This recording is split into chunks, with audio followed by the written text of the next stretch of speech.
башта урматтуу депутаттар, урматтуу чакырылгандар, урматтуу демилгечи, бул мыйзам долбоорунун максаты аябай абдан жакшы, колдоймун.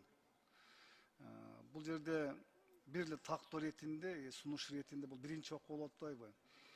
Бул жерде мына көп вариант болуп кетип да, мына көп багыттарга мына дуун, дөөн, тегин десе бир теги деп атасыз, абдан туура теги. Ушуну бир эми жакшы эле вариант таап чыкпайлыбы? Мына азыр Минюстанда отурат Орозбек мырза. Ушул баягы бир жакшы бир вариант, ушу биздин өзүбүзгө кыргыздарга дал келе турган азыр төрагабыз да айтып атпайбы? Мен жаңы жылдан кийин баштап Тургунбек уулу Нурланбек болом деп. Ушу бир жакшы бир вариант иштесе кандай болот? Көп вариант болсо бул башаламан болуп калабы дейбиз да, мындай чачырандуу болуп. Ушу эми мен бул сунушум. Негизи бардык айткандарыңыз туура. Бул маңыздуу, мазмун түшүнүп атам мен буга. Бирок баягы келген биздин элдер бир жакка чыгат, чет жакка чыгат, алардан келет, укук органдар иштейт, жана башка мамлекеттик кызматтар бар да кайрылат. Анан эми бардык эле беш колдо эмес, бардык эле бирүмдүү эмес да. Анан ушуну кандай мен сунушумда ушу ойлоп көрсөк, может бир жакшы бир эме вариантка токтолсок. Бир эле паспортто бир эле жазылат, атасынын аты башында, кийин уулунун аты, кызынын аты, уулу дейбизби? Ушу биз эми бул талкуу болуп атпайбы биринчи окуудачы? Ушуну бир мен сунушумда карап көрсөк. Жарайт. Сиздин бардык мына маалыматыңыз, баяндамаңыз жакшы, мага жакты, мыйзам долбоорун мен колдоймун. Ушул мен сунушумду карап көрсөк мына башаламанды кылбай бир жакшы вариант таап, изилдеп, тактап чыкса ушунучу. Рахмат сизге. Рахмат сизге, чоң рахмат. Сиздин жообуңузга Минюста жооп берип койсо бир, тактоо үчүн. Саламатсызбы, урматтуу Сүймбек Абылдаевич.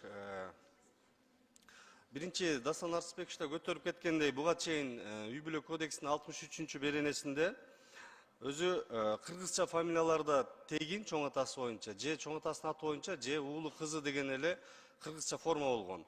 Анын ылдыйында башка улуттар өзүнүн каада салтына ылайык кое алат деген, мисалы грузин болсо Задзе же Вили деп, же армян болсо Пашинян же башка деп. Анын ылдыйында Оф, Эва койсо болот мүчөлөр деген да бар болчу, бирок байкы бул жерде маселе мыйзам долбоорун иштеп чыкканда тегин деген фамилия ушул 7 миллион адамдын ичинен бир 230 эле алыптыр да буга чейинчи.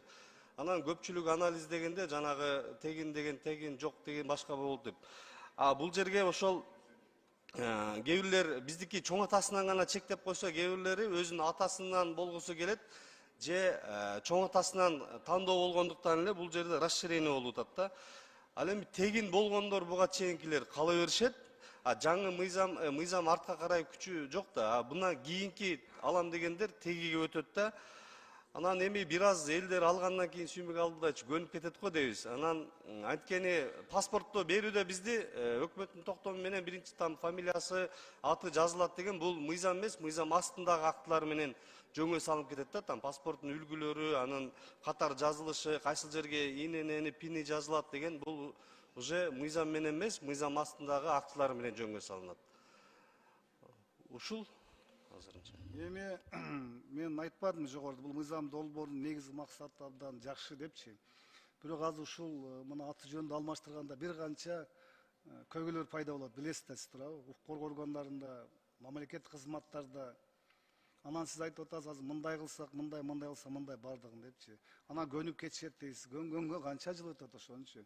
Ошон үчүн бир вариант тандап алсак бул боюнчачы кыйналбайт да, мамлекеттик кызматтарда, башка кызматтардагычы. Бул эми сунушум. Бирок мен колдойм мыйзам долбоорун. Мен сунуш иретинде бердим өзүм. Рахмат.